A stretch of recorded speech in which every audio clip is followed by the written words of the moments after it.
sudah ingatkan kita untuk heran. Inna dina bada ghariban, awal agama datang dianggap orang agama itu sebuah hal yang aneh. Fasayarji'una ghariban, nanti di akhir zaman kata Nabi kembali orang yang mengamalkan agama dianggap sebagai orang-orang yang aneh. Ibu aja nengok aku aneh. Tengok Ustaz tuh kemana-mana pakai perban nenek kau. Perban kuda katanya. Padahal lo pakai sorban dibilangnya perban. Aneh sekarang nih. Padahal yang mengajarkan serban itu Rasulullah, yang hari ini kita peringati miladnya. Yang mengajarkan sorban itu Nabi. Raka'atani bil imamah afdalu min sab'ina raka'atan bi ghairi imamah.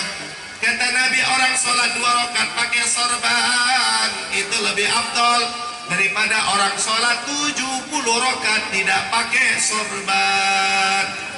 Innallah wa malaikatahu yusalluna ala sahibil imamah.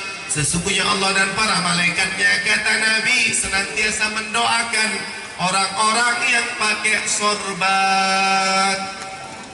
Sunnah pakai sorban. Jelas Bapak Ibu? Pakai sorban. Kan kita mau milad Nabi, mau kita tiru.